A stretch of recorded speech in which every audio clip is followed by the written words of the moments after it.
চলতি অর্থ বছরে বাজেট সহায়তা সহ $2 বিলিয়ন দিতে পারে বিশ্বব্যাংক। এমনকি চলমান প্রকল্পের অর্থ ভিন্ন খাতে নেবার পরিকল্পনাও রয়েছে। সেক্ষেত্রে বেড়ে যেতে পারে অর্থের পরিমাণ। এসব কথা জানিয়েছে বিশ্বব্যাংকের দক্ষিণ এশিয়া অঞ্চলের ভাইস প্রেসিডেন্ট মার্টিন রেইজার। সকালে অর্থ বাণিজ্য উপদেষ্টা সালেউদ্দিন আহমদের সাথে বৈঠকের পর এসব জানান তিনি। আর অর্থ উপদেষ্টা নিশ্চিত করেন ঠিক কোন কোন খাতে অর্থ সহায়তা আসবে সেটা স্পষ্ট করা হয়েছে। বিস্তারিত মোহাম্মদ নুরুন নবীর প্রতিবেদনে। বাংলাদেশের দীর্ঘদিনের অন্যতম ঘনিষ্ঠ উন্নয়ন অংশীদার বিশ্বব্যাংক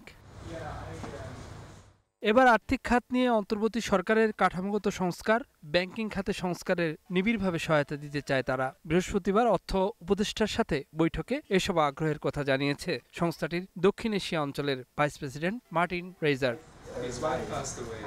পরে তিনি জানান, অর্থের সংস্থানের সিদ্ধান্ত আসে পর্ষদ বৈঠকে। সুনির্দিষ্ট অঙ্গীকার করা সম্ভব না হলেও ধারণা করা যায় এই অর্থের পরিমাণ $2 বিলিয়ন কম নয়। We have looked at what resources we can mobilize for Bangladesh from the funds that we have available in IDA, and we're looking at a figure around maybe a little more than $2 billion for our fiscal year, which runs until June next year. So whenever the projects are ready that we're discussing, that money can then be mobilized. এই vice president আরও জানান, কিছু অর্থ দেওয়া হবে budget সহায়তা হিসেবে, আর বাকিটা স্বাস্থ্য, জ্বালানি, সার আমদানি, রোহিঙ্গা সংকট সহ গুরুত্বপূর্ণ প্রকল্পের জন্য। With an undispersed balance of about $9 billion. A lot of these are important investments, but some of that money we might be able to repurpose for more urgent needs. So then the number of total support could go up a little bit from what I just mentioned. এ সময় অর্থ উপদেষ্টা বলেন, বাংলাদেশের বিষয়ে খুবই ইতিবাচক বিশ্বব্যাংক। এই সরকারের নেয়া সংস্কার কর্মসূচিগুলোকে বিশ্বাসযোগ্য মনে করে তারা।